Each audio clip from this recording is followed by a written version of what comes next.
Hi friends, ഇന്ന് ഞാൻ ഹെൽത്തിയും ടേസ്റ്റിയുമായിട്ടുള്ള mushroom മസാലയുടെ റെസിപ്പി ആയിട്ടാണ് വന്നിരിക്കുന്നത്. നല്ല ടേസ്റ്റിയാണ്. അപ്പൊ ഇതെങ്ങനെയാ റെഡിയാക്കി എടുക്കുന്നതെന്ന് നോക്കാം. അതിനായിട്ട് നമുക്ക് കിച്ചണിൽ പോകാം.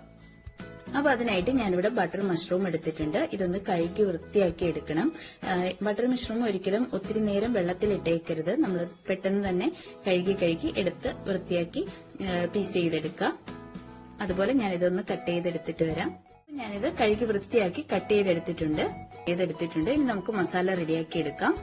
അതിനായിട്ട് ഞാൻ ഇവിടെ ഒരു ഫ്രൈങ് പാൻ വെച്ചിട്ടുണ്ട്. ഫ്രൈങ് പാൻ ഒന്ന് ചൂടായി വരുമ്പോഴത്തേക്ക് കുറച്ച് ഓയിൽ ഒഴിച്ചു കൊടുത്തു.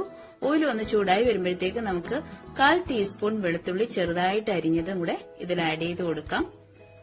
ഇഞ്ചിയും 1/4 ടീസ്പൂണ് ചെറുതായിട്ട് അരിഞ്ഞത് ആഡ് ചെയ്ത് കൊടുക്കാം.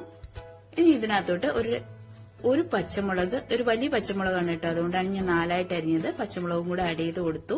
കുറച്ച് കറിവേപ്പിലയും കൂടെ നമുക്ക് ഇതിൽ ആഡ് ചെയ്ത് കൊടുക്കാം. ഇതിന്റെ പച്ചമണമൊക്കെ ഒന്ന് മാറി വരുമ്പോഴത്തേക്ക് നമുക്ക് ഇതിനകത്തോട്ട് ഒരു സവാള ചെറുതായിട്ട് അരിഞ്ഞതും കൂടെ ഞാൻ ഇതിൽ ആഡ് ചെയ്ത് കൊടുത്തിട്ടുണ്ട്. ഇനി ഇത് നല്ലതുപോലെ ഒന്ന് വഴറ്റിയെടുക്കണം. പച്ചമണമൊക്കെ ഒന്ന് മാറി വരുന്നിടം വരെ വഴറ്റിയെടുക്കാം. ഇപ്പൊ ഇത് നല്ലതുപോലെ വഴറ്റിയെടുത്തിട്ടുണ്ട്. ഇനി നമുക്ക് ഇതിനകത്തോട്ട് മസാലകൾ ആഡ് ചെയ്ത് കൊടുക്കാം. 1/2 ടീസ്പൂൺ മല്ലിപ്പൊടി, 1/2 ടീസ്പൂൺ മുളക് പൊടി,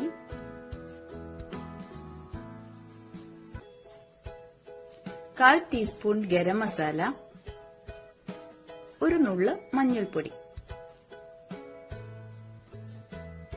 1/2 ടീസ്പൂൺ കുരുമുളക് പൊടിയും കൂടെ ചേർത്ത് കൊടുത്തിട്ടുണ്ട്. ആവശ്യത്തിനുള്ള ഉപ്പും ചേർത്ത് നല്ലതുപോലെ ഒന്ന് വഴറ്റിയെടുക്കാം. പച്ചമണമൊക്കെ ഒന്ന് മാറി വരുന്നിടം വരെ വഴറ്റിയെടുക്കാം.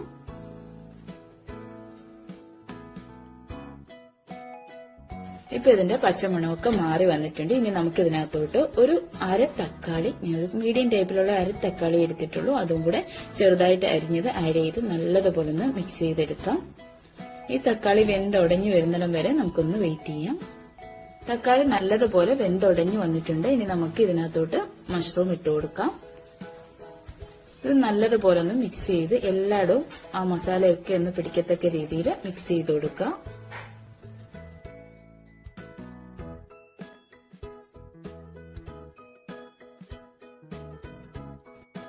ഇപ്പൊ ഇത് ഞാൻ നല്ലതുപോലെ മിക്സ് ചെയ്തെടുത്തിട്ടുണ്ട്. ഇനി നമുക്കിതൊന്ന് കുറച്ചു നേരം അടച്ചു വെച്ച് വേവിച്ചെടുക്കാം.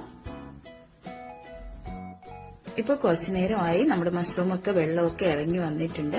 ഇപ്പൊ നല്ലതുപോലെ ഒന്ന് മിക്സ് ചെയ്ത് കൊടുത്തിട്ട് നമുക്ക് ഈ വെള്ളമൊക്കെ വറ്റി ഈ മസാല വെള്ളത്തിൽ തന്നെ കിടന്ന് വെന്ത് വരുന്നിടം വരെ വെയിറ്റ് ചെയ്യും.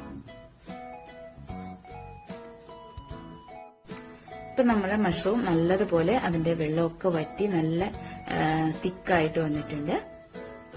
ഇനി ഇതിനകത്തോട്ട് നമുക്ക് കുറച്ച് കറിവേപ്പിലയും അതുപോലെ കുറച്ച് നമ്മുടെ പച്ച വെളിച്ചെണ്ണയും കൂടെ ആഡ് ചെയ്ത് കൊടുക്കാം. ഒരു ടീസ്പൂണ് പച്ച വെളിച്ചെണ്ണ ചെറുതായിട്ടൊന്ന് ചുറ്റിച്ച് ഒഴിച്ചു കൊടുക്കുക.